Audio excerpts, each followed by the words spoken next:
विद्यार्थी मित्रांनो, सप्रेम नमस्कार. ज्ञानवंदन एज्युकेटर या यूट्यूब चॅनलमध्ये सर्वप्रथम मी आपण सर्वांचे स्वागत करतो. विद्यार्थी मित्रांनो, आजच्या व्हिडिओचा टॉपिक आहे भूकरमापक तथा लिपिक. हे जे पद आहे विद्यार्थ्यांनो, त्याचं इन्क्रीमेंट कशा पद्धतीने असतं, म्हणजे इन्क्रीमेंट तुम्हाला किती भेटेल आणि ते कसं कॅल्क्युलेट करता. विद्यार्थ्यांनो, आज मी आपणास स्टेपद्वारे सर्व एक्सप्लेन करणार आहेत. आपण चॅनलवर नवीन असाल तर सर्वप्रथम सबस्क्राईब करायचे, कारण की अशीच आपण संपूर्ण माहिती देत असतो. लक्षात घ्या, ही माहिती आपण एक्सेलद्वारे समजून घेणार आहोत.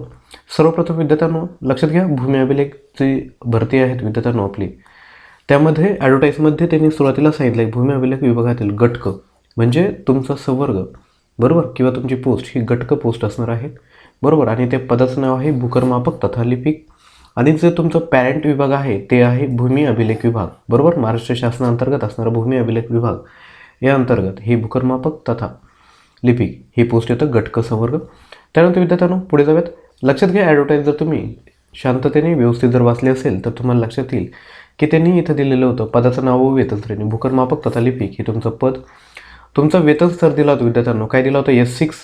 त्यानंतर 19,900 ते 63,200 हेच आपणास आता बघायचं आहे. S6 म्हणजे काय, 19,900 म्हणजे काय आणि 63,200 म्हणजे काय. पुढे जाऊयात. विद्यार्थी मित्रांनो, याआधी आपण भूकरमापक सॅलरी हा व्हिडिओ ऑलरेडी अपलोड केला होता. त्यामध्ये मी तुम्हाला 19,900 बरोबर जी बेसिक पे असतं, जेव्हा ॲडव्हर्टाईजमध्ये तुम्हाला देता की 19,900 ते हा जो असतो विद्यार्थ्यांनो तो मूळ वेतन असतो आणि मूळ वेतनावरच सर्व कॅल्क्युलेशन असतात. मी थोडं शॉर्टकटमध्ये तुम्हाला सांगतो की आपण हे मूळ वेतन म्हणजे पगार कसा कॅल्क्युलेट केला होता. लक्षात घ्या, 19,900 हे मूळ वेतन मी घेतलं, त्याच्यावर तुम्हाला महागाई भत्ता भेटत असतो 28% महागाई भत्ता, बरोबर. 28% कोणाचे, 19,900चे, तेच कॅल्क्युलेशन केले इथे. त्यानंतर तुम्हाला किती आलं, 5,572 एवढा महागाई भत्ता भेटला. त्यानंतर विद्यार्थ्यांनो घरभाडे 9% होतं, 9% कोणाच्या, बेसिक पेच्या म्हणजे 19,900, तर ते आलं होतं विद्यार्थ्यांनो 1791. त्यानंतर भविष्य निर्वाह निधी म्हणजे नॅशनल पेमेंट स्कीम म्हणजे तुम्हाला जे पेन्शन वगैरे भेटतं त्यासाठी काय असतं की भविष्य निर्वाह निधी 14% हे तुम्हाला शासन देत असतं. 14% 19,900च्या म्हणजे 2,786 हे तुम्हाला भेटत असतं. तसेच वाहन भत्ता हा थोडा व्हॅरी होऊ शकतो, म्हणजे मेट्रो सिटी त्यानंतर बाकी सिटीसाठी व्हॅरी होऊ शकतो. तो वाहन भत्ता तुम्हाला 400 किंवा अधिकचा 1,000 रुपयापर्यंत हा व्हॅरी होऊ शकतो. या सर्वांची जर ॲडिशन केली तर एकूण पगार विद्यार्थ्यांनो तुमचा किती होत होता, 30,449, बरोबर. हा एकूण पगार होता. पण तुमची एकूण कपाती किती, बरोबर. तर आपणच काय बघायचं आहे आता, याच्यातच एकूण कपाती किती त्या आपणच बघायच्या आहेत. लक्षात घ्या, एकूण पगार तुमचा होता 30,449, पण जो भविष्य निर्वाह निधी जो तुम्हाला भेटत होता तो तुम्हाला लगेच भेटतो का, नाही. तो तुम्ही जेव्हा रिटायर होणार तेव्हा तो भेटणार असतो, तर तो 2,786 याच्यातून कट होणार. त्यानंतर तुमचा स्वतःचा 10% हिस्सा भविष्य निर्वाह निधीमध्ये, जसं शासन त्यांचा हिस्सा टाकत असतं तसं तुमचाही हिस्सा असतो. तो किती असतो, 10%, 19,900च्या म्हणजे 1990 रुपये. आणि व्यवसाय कर विद्यार्थ्यांनो प्रोफेशनल टॅक्स तुम्हाला भरायचा असतो वर्षाला 2,500 रुपये आणि महिन्याला किती होईल तो 200 आणि शेवटच्या महिन्यामध्ये 300 रुपये, एकूण हा असा होतो. तर लक्षात घ्या, एकूण कपाती किती असणार आहे मग 6, 7, 8, तर एकूण कपाती होतं विद्यार्थ्यांनो 4,976. तर निव्वळ देय म्हणजे तुम्हाला एकूण भेटणारा पगार किती विद्यार्थ्यांनो, एकूण पगार वजा एकूण कपाती म्हणजे 25,473 हा तुम्हाला एकूण पगार होता. लक्षात घ्या, आता तुम्हाला सपोज ॲडव्हर्टाईज जर तुम्ही वाचली असेल तर लक्षात घ्या, तुमचं जेव्हा प्रोबेशन कंप्लीट होतं, प्रोबेशन कंप्लीट झाल्यानंतर तुम्हाला इन्क्रीमेंट भेटत असतं, बरोबर. तुमचं प्रोबेशन सपोज 1 वर्षाचं असेल, काहींचं 2 वर्षांचं असतं, बरोबर. तर लक्षात घ्या, प्रोबेशन कंप्लीट झाल्यानंतर तुम्हाला खरं तर इन्क्रीमेंट भेटत असतं. लक्षात घ्या, इन्क्रीमेंटची प्रोसिजर काय आहे. लक्षात घ्या, इन्क्रीमेंटची प्रोसिजर मी तुम्हाला आता एक्सप्लेन करतोय. पहिली गोष्ट म्हणजे तुमचं काय होतं, सुरुवातीला मूळ वेतन काय होतं विद्यार्थ्यांनो, मूळ वेतन होतं तुमचं 19,900 रुपये, बरोबर. प्रत्येक वर्षाला लक्षात घ्या, गव्हर्नमेंटमध्ये प्रत्येक वर्षाला काय होतं, इन्क्रीमेंट प्रत्येक वर्षाला तुम्हाला 3% इन्क्रीमेंट भेटत असतं, 3% वेतनवाढ भेटत असते. मग ही इन्क्रीमेंट कोणाची असते, 19,900च्या 3%, 19,900चे 3%. जर तुम्ही मेंटल ॲबिलिटीची आपली सिरीज बघत असाल, दररोज सायंकाळी 6 वाजता सिरीज येत असते मेंटल ॲबिलिटीची, तुम्ही जर ती बघत असाल तर शेकडेवारी आपण त्याच्यात घेतला आहे. 19,900चे 3% म्हणजे काय, 19,900 गुणिले 300. जर तुम्ही याला 19,900 2 शून्य कट झाले, 199 गुणिले 3 करायचं विद्यार्थ्यांना, लगेच 199 गुणिले 3 करून घ्या.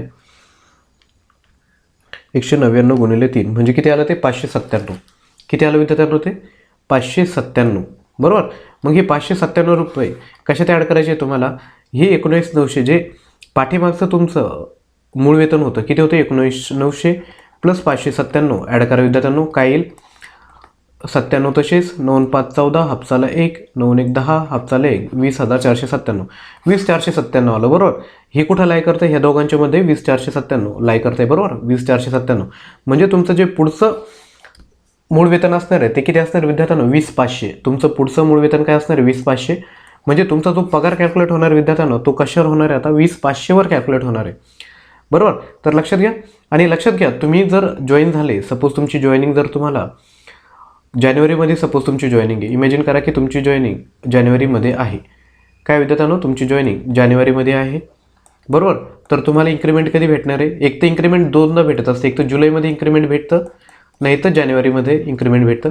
सपोज तुमची जॉईनिंग जानेवारीमध्ये आहे, जानेवारी किती समजतो मी? 2022 समजतो. जानेवारी 2022मध्ये जर तुमची जॉईनिंग असेल तर तुम्हाला पुढचं इन्क्रीमेंट जानेवारी 2023ला भेटतं. किती? जानेवारी 2023ला. परंतु तुमची जॉईनिंग जर सपोज इमॅजिन करा की तुमची जॉईनिंग जर पुढे गेली, म्हणजे तुमची जॉईनिंग जर असेल, कधी असेल तुमची जॉईनिंग? तर सप्टेंबरमध्ये असेल. कधी? सप्टेंबरमध्ये 2022ला जर जॉईनिंग असेल तर तुमचं जे इन्क्रीमेंट असणार विद्यार्थ्यांनो ते जुलै 2023ला असणार आहे. किती? 2023ला तुमचं इन्क्रीमेंट असणार आहे. हे कळालं तुम्हाला? सपोज एखाद्याचं जानेवारी, मी इथे लिहून घेतो, एखाद्याला जॉईनिंग जर जानेवारी ते काय म्हणतो मी जूनपर्यंत असेल, जानेवारी ते जूनमध्ये जर एखाद्याची जॉईनिंग भेटली तर त्याचं पुढचं इन्क्रीमेंट जानेवारी बरोबर. जानेवारी सपोज हे 2022 जानेवारी 2023मध्ये राहील.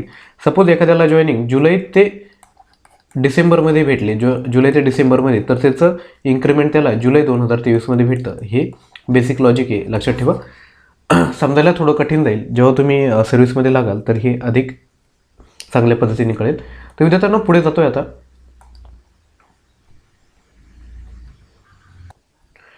विद्यार्थ्यांनो लक्षात घ्या, मी तुम्हाला जे एक्सप्लेन केलं होतं, काय एक्सप्लेन केलं होतं की तुमचा मॅट्रिक्स किती होता सुरुवातीला? लक्षात घ्या, हे 7th पेचं मॅट्रिक्स विद्यार्थ्यांनो बरोबर. तुमचा काय होतं? 1900 ग्रेड पे होता तुमचा. S6 हा स्तर आहे.